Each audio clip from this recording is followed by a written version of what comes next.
Welcome back everyone to another video. This is Ghost Encounters Unsolved. अगर आपने वो channel अभी तक सब्सक्राइब नहीं करा है then please do. Because धीरे धीरे we are going to be transiting to that channel for all things stories, Reddit theories and conspiracy theories and everything that is unsolved. Hence the name Ghost Encounters Unsolved. आज का जो video है is like a continuation of the first video, जो कि अगर आपने अभी तक नहीं देखा है तो जाके देखो. It's about astral world, astral travelling, the dangers of astral travelling and lot more जो हमने डिस्कस किया था. This is a continuation. Why? Because tonight we have real experiences that were shared by you, few of them, and others that were picked from Reddit thread. And they are scary, they are interesting. So बिना कुछ देरी के शुरू करते हैं. पहली कहानी जो है, my first astral projection was done in a bad mental state. I was depressed at the time. Anyway, I went to bed trying to sleep. I did this imaginative thing whereby I would mentally picture colored numbers as I slowly count them down 10 to 1. More of a relaxing thing, but I soon noticed white flashes which normally would jolt me back awake. This time I sort of expected them, and when one came, just went with it. I felt that tumbling, sliding and whooshing feeling when you project, and all of a sudden I'm hovering in this astral body off the floor and a bit down from the ceiling. I turned around and was met by two things. First, my body asleep and tucked up in the bed. Secondly, sitting very still on the side of my bed was a figure. She was a nurse, had the white potato sack style white dress with a red cross on her breast pocket, a white flying nun style nurse's cap with red cross in the middle. But she had no discernible face. It was obscured by a shadow mist. She was a shadow person, and it just sat there, hands folded across its lap, back straight as a board, staring forwards. Now, I should say, up until this point, I was highly lucid dreamer. I jotted all dreams down, interpreted them, and could change up anything or anything in my lucid and very vivid dreams. This was not a dream. I can say that it felt as real as waking life, more so even, but had the expectation of weirdness and acceptance of that weirdness which only dreams can bring. I felt very free. When I saw the nurse, I asked it who it was, while sort of staring at its hidden face, trying to also work out what it was too. Nothing from the nurse. I landed on my feet and walked around the bedroom after getting no response from my guest. I waved my hands through tables, through the wall, and each time my hand sailed straight through, I felt a little excitement. But I always returned to wondering who and what this silent and almost eerily still nurse was. So I stopped, turned to her, and asked again, "Who and what are you?" Again, nothing. For some reason, I thought she might be after my body, and I did not like that. So I thought about flying up into the corner of my bedroom where two walls meet. And the next thing I know, I am there very quickly. Flew. Also, I noticed that I was now behind the nurse, facing her, but had 360-degree vision. I was looking or focusing upon the back of her head or the back of her nurse hat, but I also had both sides and the junction of two walls and the ceiling in view, which was behind me. The fear that this nurse wasn't here to help rapidly increased. So I flew back towards her and started strangling her neck with my two hands, shouting, "Leave my body alone," over and over, which seemed to have absolutely no effect upon her. She just sat there, stone still, facing forwards, unfazed by me trying to throttle the ever-loving shit out of her. That freaked me out, and so I dived straight for my still sleeping body, and I woke up. The nurse was gone. This man is a psychopath. I mean, Why? I mean, for me, I guess strangulation would be not the first point to consider. I would rather try Okay, to that punch. way. That way. Yeah, I mean, I would rather try to punch the shit out of it, or I don't know, but not strangulation, because if the other person's, I know this is slowly becoming a podcast about criminology and criminals, but when you're strangulating a person, if their hands are free, they can still do harm to you. They can scratch you, try to put you away. And when we are considering dealing with entities in the astral world, again, strangulation is not the best thing, because it is getting you closer to them, and you do not know what they are going to do when you are so close in proximity to them. Probably, it was the fear. The Yeah, fear was so high, and then that need to protect one's own body was so high that probably this person just did what the person did. But you know what? A couple of things that grabbed my attention. One was that this person was depressed. Yeah, so that's the first thing. First thing, and I think we discussed this in the previous. Yes, the bad mental state. Yeah, and no wonder that the person had this experience, because had the person been in a good mental state and a good energy, then I don't think they would have attracted this particular experience. So astral traveling in with this mental state itself is a red flag, and hence this.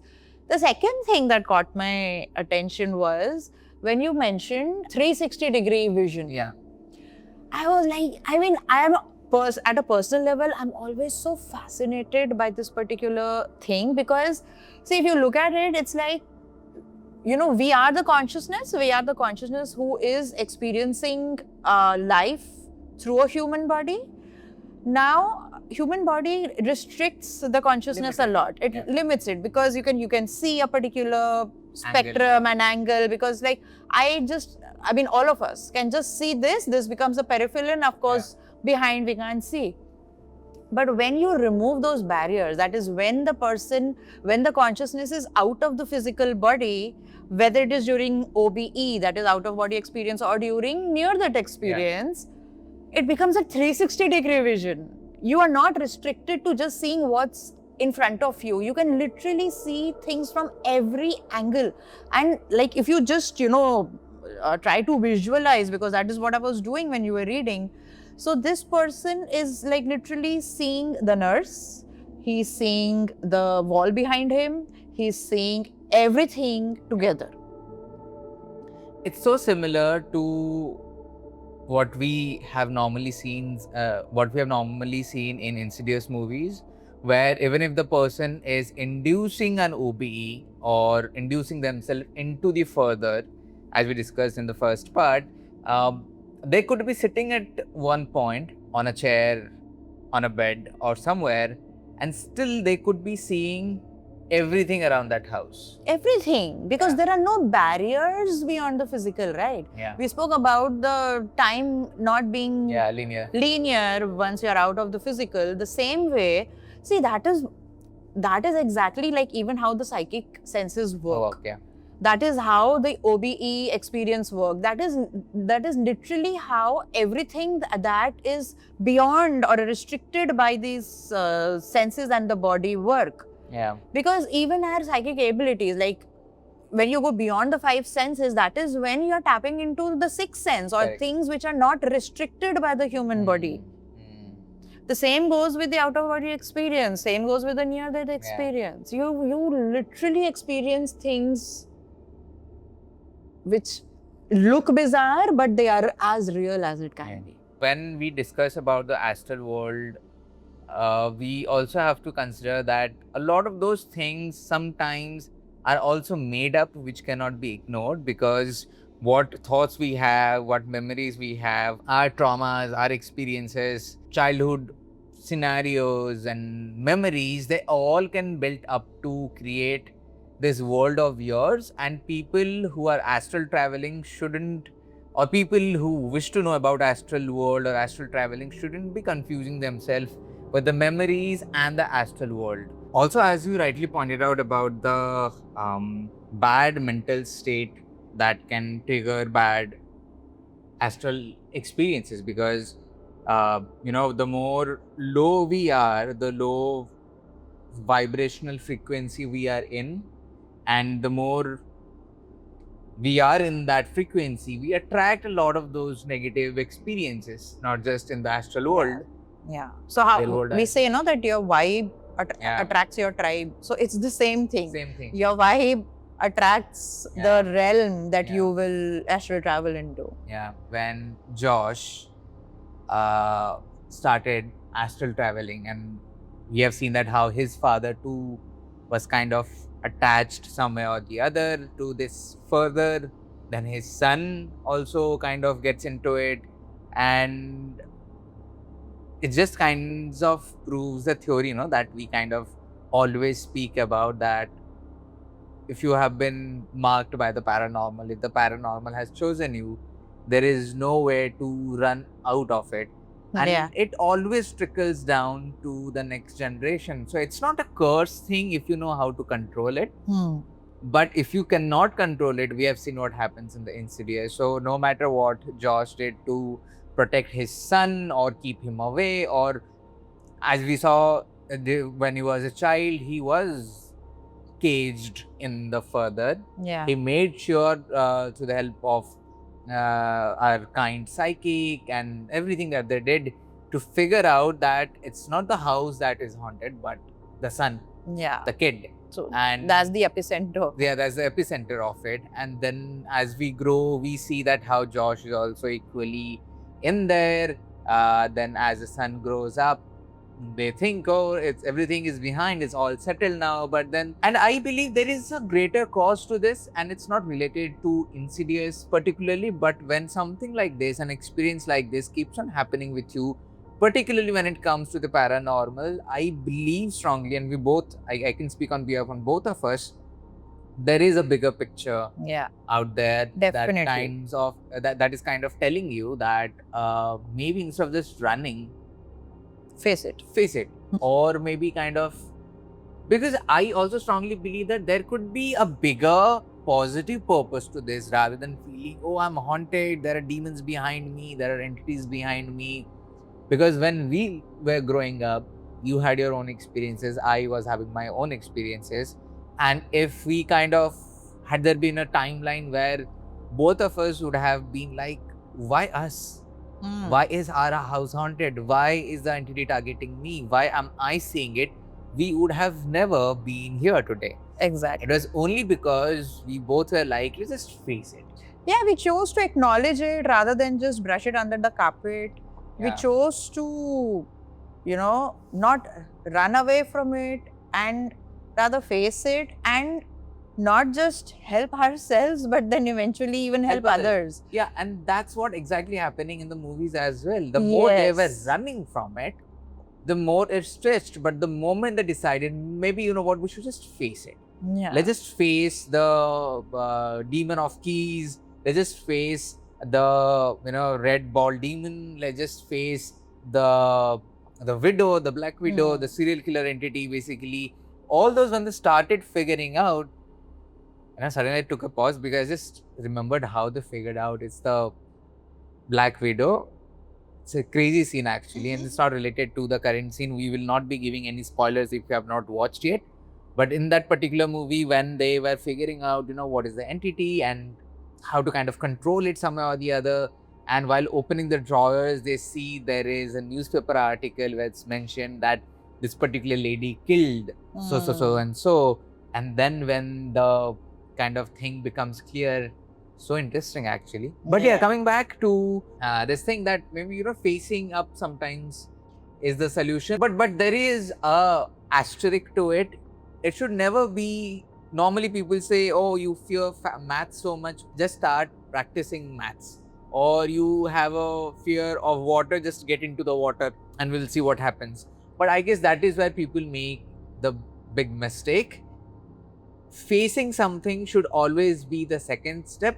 The first step should always be understanding it. Absolutely. Or knowing it at least. Yes. Because it's only when you are mentally prepared about it, with whatever information you can gather, whatever information you have, you can collect, and then you start facing it, is when you kind of start getting control over it. If you have no idea what's a square plus b square is, and suddenly you're like, let's just face maths, and there's a question and you're like, what is a square plus b square? Yeah, Why so is you there a need to square next to the understand. alphabets? You never understand. But Yeah. if you understand at least the basic theorem or basic theory that a square plus b square equals to this theory that we have, then you'd be like, oh, there's a way I can figure it out. Yeah. Same goes for the world of the unknown, the paranormal. And I love how, always there is a connection between the paranormal and the spiritual. Yeah. It is the same when we are dealing with our inner demons. Same, exactly. It is like a movie. exactly the same. Yeah. Whether it is an outer demon or whether it is an inner Internal demon. demon, yeah. The more you're running away from it, the more it's going to chase you. Yeah. The more it's going to affect your life in various ways. But the moment you just stop, and the moment you decide, first is the decision that no, I want to look at it. I don't want to run away from it anymore. Then the next step comes is to understand it. Yeah. That what is it that I am fearing or facing or not acknowledging, and then comes the step of facing it or taking the needed steps or whatever. So it's, I mean, the way we say that, like the universe is macro and micro, like Yes. outside you and Yeah. inside you, is the same like the demons. They are outside you and plus they are inside you. And circling back to this moment where we were talking about how bad emotions can actually create bad experiences in the astral world, because the theory that thought creates the monster in the astral world is pretty much proven for people who believe in the astral traveling and world. Because if your vibrations are low, your your thoughts are low vibrational, they are going to be negative sometimes. And if you are sleeping with a negative thought or mindset, you are going to create those negative entities, even if they are not there in the astral world. You are going to see people in the astral world who them basically in your real life, but they are not those real people. Yeah. They're like those tricksters we have experienced. My experience. Yeah, of course. Yeah. I mean, I can never forget that experience. Yeah. And that was, I don't know, it could have been an astral travel that I was doing during my sleep when I saw my mom. And I should share it maybe briefly. Yeah. Those who haven't heard about it, she has already shared multiple times. But we were investigating this place called the Abbot Mount Church in Uttarakhand. And right before this investigation, prior to just a year, Pooja had lost her mom. So it was an investigation that we were really looking forward to, because it was a hyped up location. It was really popular. There were a lot of stories, and we said, it would be great to go and investigate. So just before the night of the investigation, we reached the city a day prior, and we decided to take some rest before heading on to the location. And that very night, Pooja gets a dream where she sees her mom, and she was trying to say something which Pooja couldn't understand, but she was dressed up weirdly. So even though Pooja did see her mom, her gut feeling was very strong that she was not the mom, and she was dressing in a particular way which her mom never dressed like. She was having those She had a hair limp. braiding. Yeah, she had braided hair and she had a limp. She had a limp which auntie never had, and that is what made Pooja a bit cautious about it, but also kind of doubt it. But then she was so emotionally, of course, for obvious reasons, attached to her mom, that in a way she also ignored those things, and she just thought maybe mom just came in to say hi, or just to say that take care, because next day is an investigation. And those who do not know, that relatives, family members, they do come into your dreams if there is something important that is going to happen the very next day, to give you blessings or to guide you. So yeah, those things do happen. And the very next day, we wake up, we have an investigation, we go to the location, and I ask Pooja to take psychic readings. Pooja is taking these psychic readings, and Pooja says that she is seeing this lady. Now I'm briefing it up because it's a long story. But during the psychic readings, she sees this lady who was also limping, who was almost dressed the same way, but she was not showing her face. And Pooja says that, I'm not seeing her face, but I feel like she's an old lady who used to attend this particular church and everything. And I'm like, why isn't she showing her face? She should be. There's no reason to hide her face. And I ask Pooja and I request Pooja that, please try to see her face from at least some angle or the other so that we get to know who she is. And Pooja says, no, I'm trying to see her face, but there is no way I can get a hold of it, or there's no angle that is suitable enough for me to see her face. She is extremely well in hiding it. We said, what, chuck it. Maybe she's just some random lady who was attending the church. So she may not be that main character of this entire investigation. So we can ignore and continue ahead. And that's what we did. We dropped the entire plan to figure out who she is and what her identity was. And we continued with the investigation. During the investigation, we asked Pooja to go on the Estes experiment. And on the Estes experiment, there were a lot of things that were happening. And suddenly, she takes this word, shape. And the moment she says shape, I and she together say the word shifter. Now, in the Estes method, those who do not know, there is a white noise that is being fed into your ears. You are fully blindfolded, meaning Pooja has no idea what I'm speaking. Neither she can guess through my lip movements that what word I'm about to speak or I just spoke. She has no idea I spoke shifter, but we both did at the same time. And the moment shapeshifter came, I was like, this old lady is the shapeshifter. I had my doubts, and the very next moment, Pooja says the word old lady or like old, something like that, where it just got confirmed that the old lady is a shapeshifter. Investigation continued, other things happened.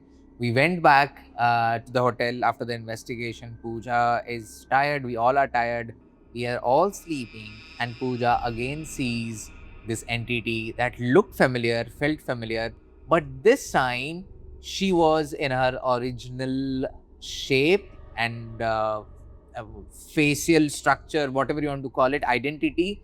And this time she was angry, she was not very happy, and she kind of threatening. She threatened me. She threatened Pooja that she's going to affect her family members, affect her, make the life miserable, etc., etc. She was angry for some reason. But the whole point is that that same entity that was there in her dreams came in as her mother so that she could manipulate Pooja into an emotional ride. Why? Because she is connected to her mother. And what better way to manipulate Pooja than be someone who she just lost few months back. Thankfully, Pooja was aware and you took care of it. But yeah, those entities can do that. Yeah, absolutely. They can be in the astral world, changing shapes, etc. And I think the reason why she was mad at me is because I recognized her. I read her energy. I just knew that she is a shapeshifter and she could not manipulate me. And it is so similar to Alice and, in a way. That, oh my God, I have goosebumps. I mean, I didn't join the dots. Yeah. But it is so similar. But in the movie, she loses her life when she actually recognizes. Yeah. Oh my God. But insane, actually. She was a gifted one in the movie. Yeah. And in the Insidious last key, when the demon was trying to attack her in the further, and she's trying very hard, but it's not happening. And then the demon throws her away, but she had kept this whistle. And the moment she uses that whistle, this positive entity comes in with a glowing lantern, and the demon is like, I'm fucked.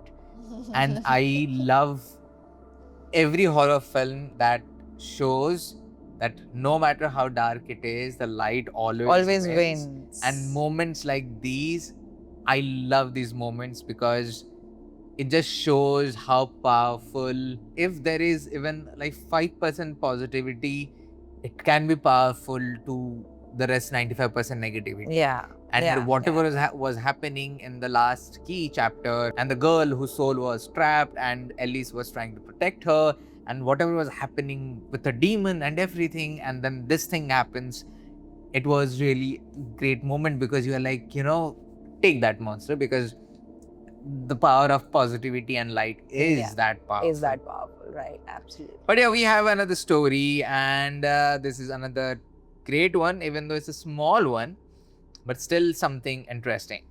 Since childhood, I have often found myself accidentally falling out of my body and being unable to return, which in itself was creepy. I can describe one of my recent experiences. I fell out of my body, I stood next to it and saw myself lying in bed, but I couldn't wake up. Everything in the room looked normal, only the lights were a little brighter. But I felt a strange kind of energy, a heavy energy, as if dark smoke was floating around the house. I decided that despite this, I would try to make something positive out of it. I walked to the hallway and looked into my mother's room. My mother was sitting at a table where a candle was burning very brightly. I approached, and when I stood in the doorway, I realized it wasn't my mother. It was something like it had put on her skin. It stood up and started walking towards me, and I felt an enormous, almost animalistic fear. I could barely move, but I started slowly backing away. Now, that thing kept coming towards me, almost like it was feeding off my fear. I went back into my room, still moving backwards, when I fell over. My mother's body fell to the ground and turned into a snake like being with human arms, which started slithering towards me.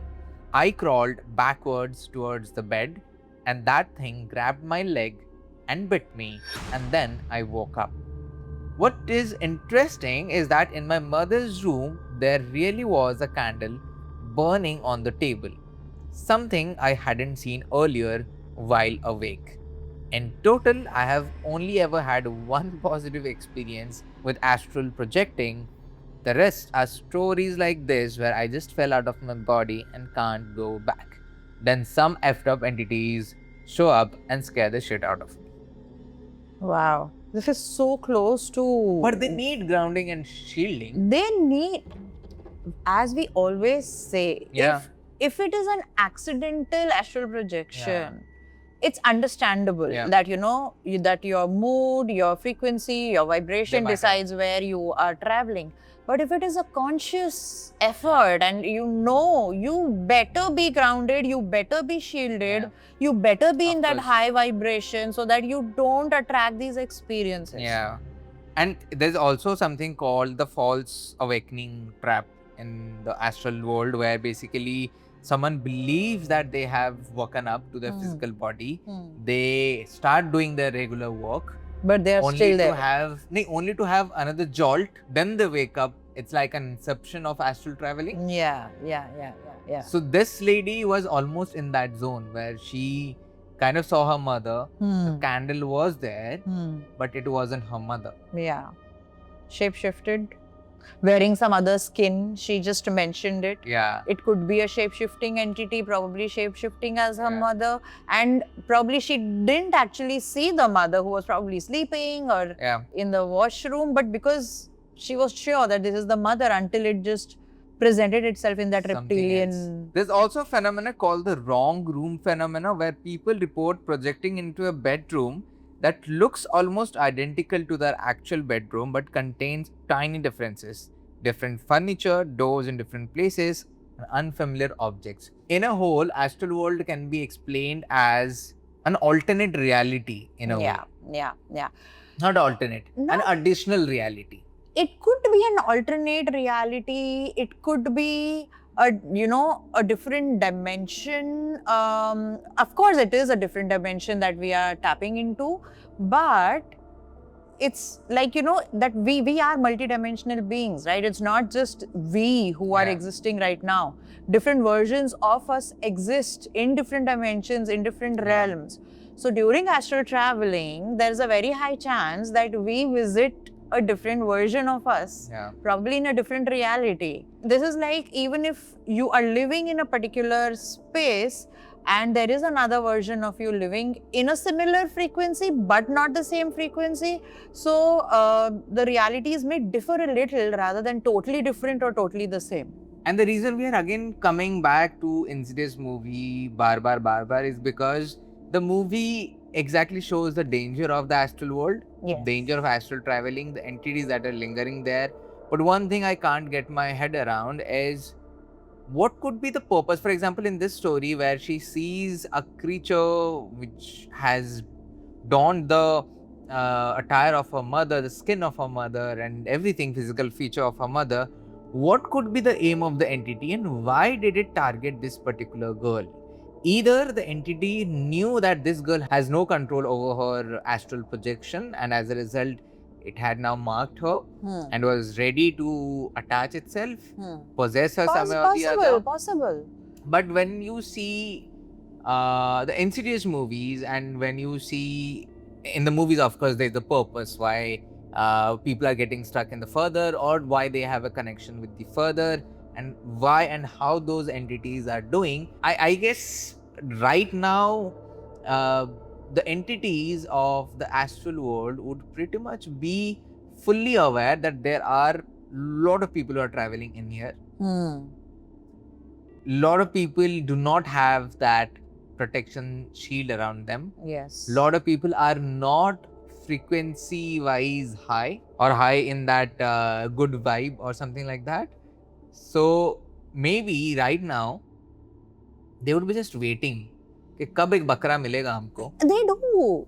That happens because, as I told even in the previous, the previous episode, that they are waiting. Correct. They are waiting for a body who wants to. Yeah, they are waiting for a host. And I don't know. I mean, did you see this connection? I mean, there's this common element.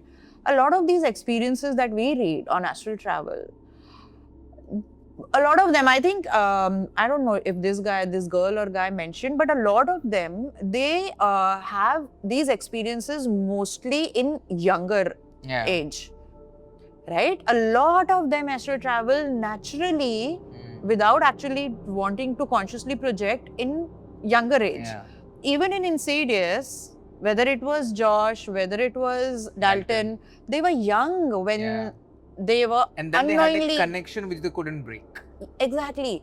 So this also, if I again connect my spirituality or that angle to this, children, they are like, they don't have those barriers.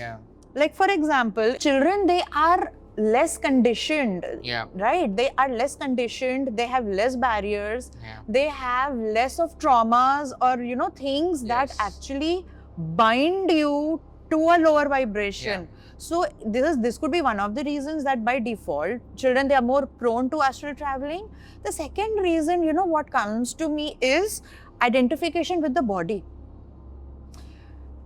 Like children, they have not yet fully identified, or they are not yet fully connected to the body as an adult is, because see, as the child grows into the adulthood or adolescent and beyond that, the connection with the body begins to increase. For example, someone is like, oh, I don't like how I weigh, oh, I don't like my hair, I don't like my looks, I want to change this, I want to change that, body shaming, this, that. So the identification with the body becomes stronger. That is not there for children. So it is easy for them to disconnect with the physical body because they are not yet that identified with it. So they have so beautifully shown even in Insidious that as children they started, and then whatever happened the connection happened. built and it stayed. And again, there is reality to that as well, because every time you are astral traveling, you are kind of you're basically marking your attendance in the astral world. And every time you're traveling, maybe you're traveling to Morocco sometime, maybe you're traveling to UK sometime, maybe you're traveling to US or Mars or other planets sometimes, but astral world is basically a vast world. The moment your consciousness leaves and you're projecting to this particular world, you're marking your attendance that, oh, I am in the astral world. And every time you do that, the entities that are present there, they do get that, oh, this person has come in. Yeah. This Yeah. person Yeah, yeah. is there. So even if you're doing it once or twice and then you are not doing it for the rest of your life, the entities in the astral world, they do know about you. Yeah. Yes. They still do remember about you. And that's how Josh, even after he, at the end of the first movie, we see that he's disconnecting from the further and he's ready to let it go. But in the next movie, it comes back to haunt him again. Yes, yes. Because it's still marking him. Yes. Still remembers that this person came in, and it's like a man-eater in a way, like a tiger. Once it has tasted human being, it will never go not hunting a human being. That also reminds me of that case of past life regression that I had done, where this entity was following her from a different incarnation. Correct. Yeah. This is still the same incarnation. There was this entity haunting her from a previous birth, which came up during the past life regression in this birth. So, I mean, it can get crazy. I mean, if we just get still deeper into it, it can really get crazy. It's a creepy place. It's a creepy world. And of course, no other movie except Insidious that has shown this world in a way where people can learn, take some warning, because you do not know what you are getting into, and that's extremely important to understand. It like you mentioned in the last one, it may sound really fascinating and interesting and fun to go into places. You open up Reddit, you are going to find thousands of stories and experiences of people sharing their experiences with astral projection or the astral world, and almost 80% of them are negative experiences. Like this particular lady who said, as we read her story, that she had only one positive experience. Yeah. And otherwise, every time there is some entity that is targeting her somehow or the other. Now imagine someday, due to some reason, because those entities are freaky real. They are not imaginative or imaginations. They are real demons, real entities who have the power to affect you in your astral world and in your physical world as well. Yeah. And they come into the physical world. Yeah. Exactly what is happening in Insidious Out of the Further, where the entities are coming out and Gemma is messed up because she is a mom with a kid. And as we reacted to the trailer where we saw the entities are coming out, they're targeting her, they're trying to manipulate her, and all those chaos that are. Yeah, and there is even a generational angle there. I won't give the spoilers, but there is even a generational angle there. Literal heredity happening, passing but down. You haven't watched yet. If you have already watched, do let us know in the comment section how it is. And a lot of people do ask us what kind of horror films do we like. I guess we like horror films that kind of forces you to think about something. It's not just about how creepy it is, not just about how many jump scares are there. Of course, they all are there in Insidious Out of the Further. But it's also about the message that is being given out, the world that is being created, and how certain people are handling these world and the creatures that are in there, and what happens when these creatures, which are not supposed to be in the physical world, which had affected people back in the day, back in the older movies, are now coming out to target this one person. Yeah. It's a creepy situation and a creepy world. And if you haven't watched yet, go watch Insidious in cinemas near you. And if you have already watched, do let us know in the comment section what you think. How would you like this part of the Insidious? And even though they have been doing this for the last 15 years now, creating and showing the horrors of the astral world, the further, every movie promises something different, a different scenario, a different situation, and Out of the Further is no different. Having said all of that, again, please do subscribe to Ghost Encounters Unsolved. More stories are coming up, more reactions are coming up. There will be more that is being planned for the channel. A lot of you have already subscribed. Thank you so much. Please do subscribe. The link is there in the description. And having said all of those, we will see you on the other side.